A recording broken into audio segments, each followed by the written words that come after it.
இந்த first sentence பாருங்கள், eat the apple. Last time பார்த்தோம்ல அந்த டபுள் கொட்டேஷனுக்குள்ளே இருக்கிறது. லாஸ்ட் டைம் பார்த்தது என்ன பார்த்தோம்? I eat the apple.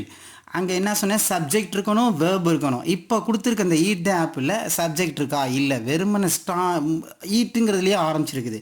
இது ஒரு டைப்பு. அந்த டைப்பில் எப்படி பார்த்தோம்? ஐ ஈட் த ஆப்பிளுக்கு வந்து தட்டு முன்னால் சேர்த்தோம். அந்த ஐ ஈட்டுங்கிறது ஐ ஏட் த ஆப்பிள்னு மாறுச்சு. இப்போ அதை மறந்துடுவோம்.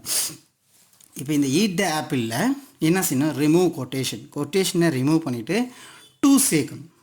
அங்கே தட் சேர்த்தோம், இங்கே டூ சேர்க்குறோம். To eat the apple. இதுதான் இந்த டைப்பில் இப்படி தான். ஓகேவா? இங்கே கொடுத்துருக்க சென்டென்சஸ்லாம் பாருங்கள், சும்மா ஒரு எக்ஸசைஸ்க்காண்டி கொடுத்துருக்கேன். அங்கே ஈட் த ஆப்பிள் மாதிரி க்ளீன் த ரூம். வெர்ப் என்ன? க்ளீன். வேர்பில் ஆரம்பிச்சிருக்குது, சப்ஜெக்டில் க்ளீன் த ரூம். அப்போ இதுக்கு என்ன செய்யணும்? டூ முன்னால் சேர்க்கணும். டூ க்ளீன் த ரூம் கீழே கொடுத்துருக்கேன்னா ரைட்டு. அடுத்து வாஷ் த க்ளோத்ஸ். டூ முன்னால் சேர்க்கணும். To wash the clothes. Bring the bag. வேர்பில் ஆரம்பிச்சிருக்குது. To bring the bag. Okay, பார்த்து புரியும்னு நினைக்கிறேன். டபுள் கொட்டேஷன் இருந்ததை பார்த்துட்டோமா? இப்போ இந்த ஈட் த ஆப்பிள்ங்கிறத இப்போ முன்னால் என்ன சேர்த்துருக்கேன்? அந்த ரிப்போர்ட்டிங் வெர்பு வர செக்ஷனை சேர்த்துருக்கிறேன். I said to Ramu eat the apple.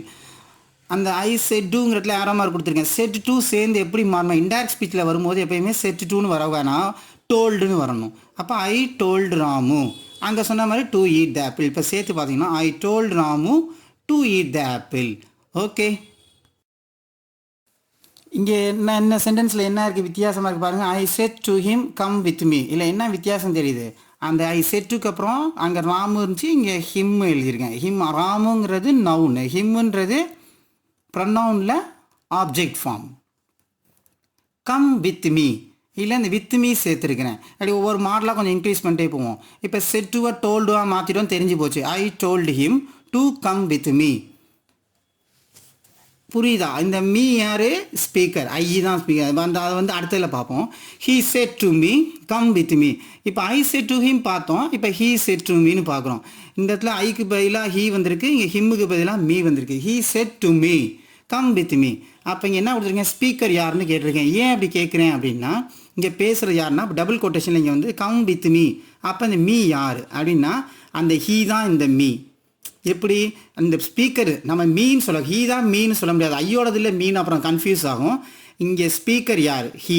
அப்போ இந்த டபுள் கொட்டேஷனில் ஸ்பீக்கர் யார்? Come with me. இந்த மீ ஸ்பீக்கர் வந்து ஹீ தான். அப்போ ஆப்ஜெக்ட் ஃபார்ம் என்ன வரும்? ஹீக்கு ஹிம் வரும். He told me to come with him. சில பேர் கேட்டவொன்னா ஐயோ குழம்புதே புரியலையே அப்படின்லாம் சொல்லுவாங்க. குழம்பு கன்ஃபியூஷனுக்கே வேலை இல்லை. இந்த ஹீ சேட்டுமையில் ஸ்பீக்கர் யார்? யார் பேசுகிறா? ஹீ பேசுகிறான். அப்போ இந்த டபுள் கொட்டேஷன் ஒரு சனி சென்டென்ஸு. கம் வித் மீ, என்னோட வா அப்படின்னு யார் பேசுகிறா? இங்கே யார் பேசுனாங்களோ அவன் தான் பேசினான். அப்போ இங்கே பேசினது யார்? ஹீ பேசினான். அப்போ இந்த ஹீ தான் இங்கே. ஹீக்கு ஆப்ஜெக்ட் ஃபார்ம் வரும். எப்பயுமே முதல்ல தான் சப்ஜெக்ட் ஃபார்ம் வரும். அந்த வேர்புக்கு அடுத்து வந்துட்டாலே அது ஆப்ஜெக்ட் ஃபார்மாக தான் இருக்கும். அப்போ ஆப்ஜெக்ட் ஃபார்ம் ஹிம். அப்போ கம் வித் ஹிம்னு எழுதியிருக்கோம். ஓகே, இன்னொரு மாடல் சென்டென்ஸ் கொடுத்துருக்குறேன்.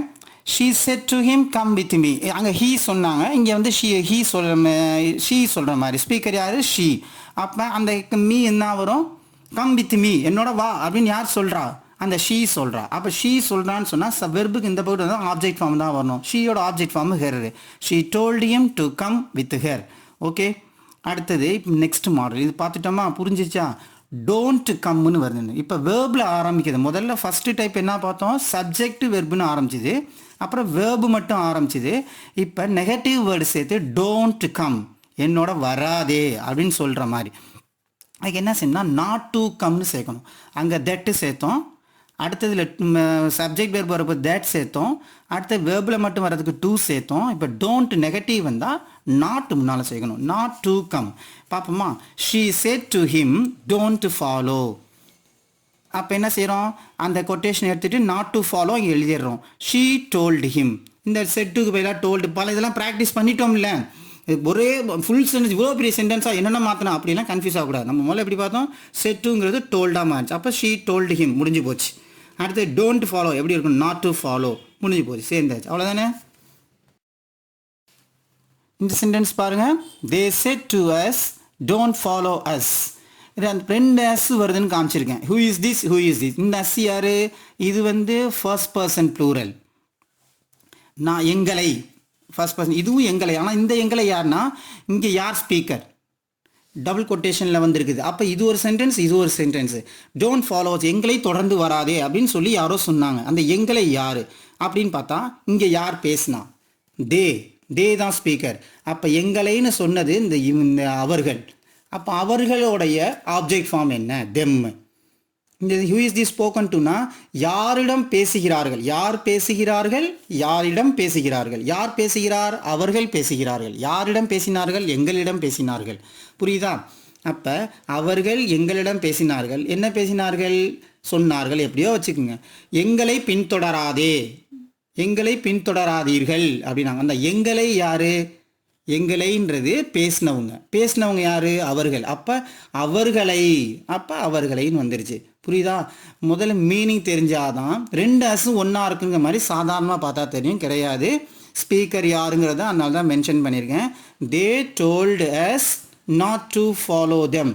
புரியுதா? ரொம்ப சிம்பிள். அதாவது கஷ்டம்னு நினச்சி பார்த்தீங்கன்னா கஷ்டமாகவே புரியாமல் போயிடும். ஒன்றுமே இல்லைங்க. நான் தான் ஸ்டெப் பை ஸ்டெப்பாக கொடுத்தேன். தே செட் டு அஸை தனியாக டீல் பண்ணியிருக்கோம், டோன்ட் ஃபாலோ அஸை தனியாக டீல் பண்ணியிருக்கோம். அப்புறம் ப்ரொனவுன் ஆப்ஜெக்ட் ஃபார்ம் எப்படி வரணுங்கிறதையும் தனியாக டீல் பண்ணியிருக்கோம். ஓகே, புரியுதா? பார்த்துருக்க சென்டென்ஸ் எல்லாம் ஃபஸ்ட்டு டைப்பில் என்ன பார்த்தோம், கொட்டேஷன் டபுள் கொட்டேஷனுக்குள்ளே சப்ஜெக்ட் வெர்பு வந்துச்சு, தட்டு சேர்த்தோம், டென்ஸு மாற்றணும். அடுத்தது இப்போ என் வேர்பில் ஆரம்பிச்சிருந்தது டூ சேர்த்தோம். அதுக்கு அடுத்தது நெகட்டிவாக டோன்ட் சேர்த்து பார்த்தோம். இப்போ என்ன இருக்குன்னா ப்ளீஸ் அப்படின்னு வரும், தயவு செய்து. அடுத்தது பார்த்தீங்கன்னா வேர்பில் தான் ஆரம்பிக்குது. அப்போ அதே மாடல் தான். என்ன எக்ஸ்ட்ராவாக இருக்குது, ப்ளீஸுன்னு இருக்குது. அந்த ப்ளீஸுன்னு சேர்ந்து வந்துச்சுன்னா என்ன பண்ணோம்னா அந்த ஈட்டு வந்து வெறுமனை ஈட்டுக்கு டூ சேர்த்த மாடல் தான். இந்த ப்ளீஸ் என்ன ஆகும்னா செட்டுவோட சேர்ந்துச்சுன்னா தயவு செய்து, தாழ்மையா, பணிஞ்சு அப்படின்னு கேட்டாங்கன்ற மாதிரி ஆகும். அப்போ இந்த வே ஒன் சேஸ், அவன் என்ன விதத்தில் சொல்கிறான்னு, எப்படிதான் அவன் சொல்கிற விதம் என்ன, தயவு செஞ்சு கொடு, உடனே டே செஞ்சு கொடுறா அப்படின்னு சொன்னால் ஆர்டர் போடுறானா, இல்லை கெஞ்சி கேட்குறானா, இல்லை சாதாரணமாக கேட்குறானா, அந்த கேட்குற விதம், அந்த கேட்குற விதங்கிறது இங்கே ரிக்வெஸ்டடாக மாறிடும். அப்போ ப்ரொசீஜர் ரிமூவ் ப்ளீஸ், இந்த ப்ளீஸை எடுத்துடணும். டபுள் கொட்டேஷன் எடுக்கும் போது add set to plus please, இந்த செட் டுவையும் ப்ளீஸையும் சேர்த்து பார்த்தா ரிக்வெஸ்டட்னு மாறும். அப்போ ஐ ரிக்வெஸ்டட் அரவிந்த், அங்கே செட் டுவை டோல்டு மாறினது மாதிரி இங்கே ரிக்வெஸ்டடாக மாறிடுச்சு. அப்போ ப்ளீஸ் இங்கேருந்து எடுத்துடுறோம். I requested Aravind to do that. ஏன் திஸ் தெட்டாக மாறுச்சுன்னா ஏற்கனவே பார்த்தோம் தெரியுமா, நவ் தென்னும் ஹியர் தேர்னும் டுடே தட் டுமாரோங்கிறத த நெக்ஸ்ட் டேயும் எஸ்டர்டேங்கிற ப்ரீவியஸ் டேயும் பார்த்தோம்ல. நிறையா ஒரு லிஸ்ட்டே இருக்குன்னு சொன்னேன்ல, அந்த வீடியோ பார்த்தீங்கன்னா தெரியும். அதே மாதிரி திஸ்ஸுங்கிறது இன்டைரக்ட் ஸ்பீச்சில் தட்டுன்னு மாறும். ஓகே, இது சும்மா எல்லாம் ஒரு பயிற்சிக்காக இப்போ எக்ஸசைஸ் ப்ராக்டிஸ்க்காண்டி கொடுத்துருக்குறேன். இந்த டோன் ஆஃப் த ஸ்பீக்கர், அந்த ஸ்பீக்கரோட பேசுகிற விதத்தை பொறுத்து அந்த ரிப்போர்ட்டிங் வெர்பு மாறும். செட் டூன்னு சொல்லி அங்கே டபுள் கொட்டேஷனில் ஸ்டடி அப்படின்னு வெர்பில் ஆரம்பிச்சிச்சின்னா அது வந்து டோல்டுன்னு சொல்லலாம், ஆஸ்குடுன்னு சொல்லலாம். அவன் படிக்க சொன்னான், படிக்க கேட்டுக்கிட்டான் அப்படின்னு சொல்கிறோம். செட் டூ அப்படின்னு ரிப்போர்ட்டிங் வெர்பில் வந்து ஸ்டடி மை டியர் அப்படின்னு டபுள் கொட்டேஷனில் வருதுன்னா அவன் அன்பாக சொல்கிறான்னு அர்த்தம். அப்போ கைண்ட்லி டோல்டுன்னு சொல்கிறோம். இங்கே செட் டூ அப்படின்னு சொல்லி இங்கே டபுள் கோட்டேஷனில் ஸ்டடி வித் ஹர், அவளுடன் சேர்ந்து படி அப்படின்னு சொன்னால் என்ன செய்கிறாங்க, டைரக்ட் பண்ணுறாங்க, அவங்க வழிகாட்டுறாங்க, கைட் பண்ணுறாங்க. எப்படி வேணாலும் எழுதிக்கலாம், கைட் பண்ணுறாங்க, வழிகாட்டுறாங்க, அட்வைஸ் பண்ணுறாங்க அப்படின்ற மாதிரி மாறும். செட் நான் ஒன்று ரெண்டு தான் எழுதியிருக்கேன், எப்படி வேணாலும் வரலாம். செட் டூவோட ரிப்போர்ட்டிங் டோன்ட் ஸ்டடி திஸ், இதை படிக்காத அப்படின்னு சொல்லும் போது என்ன ஆகும்னா அப்போ அந்த டோன்ட்டுங்கிறது செட்டோடு சேர்ந்து வான், அப்போ என்ன பண்ணுறாங்க, எச்சரிக்கிறாங்க, அட்வைஸ் பண்ணுறாங்கன்னு அர்த்தம். இதை படிக்காத அப்படின்னு சொன்னால் நம்ம என்ன சொல்கிறாங்க, எச்சரிக்கை செய்கிறாங்க, செய்யாதப்பா, அங்கிட்டு போகாத அப்படின்ற மாதிரி. செட் டு ப்ளீஸ் ஸ்டடி, இப்போ தான் பார்த்தோம், ரிக்வெஸ்டடாக மாறிடும். புரியுதா? ஓகே, இது எல்லாமே சென்டென்சஸில் கொடுத்துருக்கேன். The police said don't run, police சொன்னார், என்ன சொன்னாங்க, ஓடாத சுற்றுவேன் அப்படின்னு சொன்ன மாதிரி. அப்போ என்ன சொன்னார், எச்சரிக்கிறார், அப்போ வாண்டுன்னு மாறுது. நாட் டு, டோன்ட் ரன்னுங்க நாட் டு ரன் அப்படியே தான் இருக்குது, ரைட்டா? ஆனால் அந்த செட்டு வந்து அங்கே டோல்டாக மாறது, இங்கே வான் ஏன் மாறுச்சுன்னா அந்த போலீஸ் வந்து திருடன்ட்ட ஓடாத தம்பி அப்படின்னு நான் சொல்லுவார், ரிக்வெஸ்ட் பண்ணுவாரா, அப்போ எச்சரிக்கிறார். அந்த எச்சரிக்கிறார் அப்படிங்கிற அந்த வார்த்தையை அங்கே சொல்கிறது தான் அந்த செட்டு வந்து வாண்டுனா மாறுனுச்சு. Okay, The thief said with a knife give me. thief வந்து கத்தியோட வச்சுக்கிட்டு கொடுத்துட்டான்னு கெஞ்சுவானா. என்ன பண்ணுறான், மிரட்டுறான். அப்படிங்கிறப்ப அந்த மிரட்டுனாங்கிற வார்த்தை செட்டுங்கிறது த்ரெட்டன்ட்னு மாறிடுச்சு. To give him. ஏன் ஹிம் மாறினது? இந்த மீ யார், என்கிட்ட கொடு அப்படின்னு சொன்னான். என்கிட்ட கொடு, என்னிட்ட கொடு அப்படின்னு சொன்ன ஸ்பீக்கர் யார்? ஸ்பீக்கர் யார்? தீஃப். அப்போ அவனுடைய ஆப்ஜெக்ட் ஃபார்மு ஹிம். எங்கே வித்திய நைஃப் எழுதலையான்னு கேட்காதீங்க, தெரிஞ்சு போனது. இப்போ இடம் இவ்வளோ பெருசு தேவையில்லாமல் எழுதணுமே சொல்லி விட்டாச்சு. My uncle set come to the party. எங்கள் மாமா சொன்னாங்க. என்ன சொன்னாங்க? கம் டு த பார்ட்டி அப்படின்னாங்க. இப்போ இந்த 3 விதம் பார்க்குறோம். எங்கள் மாமா எங்களை இன்வைட் பண்ணாங்க பார்ட்டிக்கு. அப்போ செட்டு சொன்னாங்கன்றது வந்துருங்க அப்படின்னு சொல்லி வரவேற்றாங்க, இன்விடேஷன் கொடுத்தாங்க. அப்போ இன்வைட்டட்னு மாறிடுச்சு. இந்த செட்டும் கம்மும் சேர்ந்து இன்வைட்டாக மாறிடுச்சு. அதான் அந்த டோன் ஆஃப் த ஸ்பீக்கரை பொறுத்து மாறும். My uncle as to come to the party. அந்த கம்மு உங்களுக்கு வேணுங்கிற மாதிரி அந்த டூ செட் தான் நாங்கள் எழுதுவோம், அப்படி மாற்ற மாட்டோம்னு சொன்னீங்கன்னா அப்படியே எழுதுங்க, கம் டு த பார்ட்டி. அப்படி என்ன வரும்? ஆஸ்க்டுன்னு மாறும், எங்களை கேட்டுக்கிட்டாங்க. My uncle asked to attend the party. அந்த ஆஸ்ட் இந்த கம் இப்படியும் மாறும், அந்த பார்ட்டி அட்டன் பண்ண சொல்லி எங்களே கேட்டுக்கிட்டாங்க அப்படின்னு வரும். புரியுதா? ஓகே, பாய்.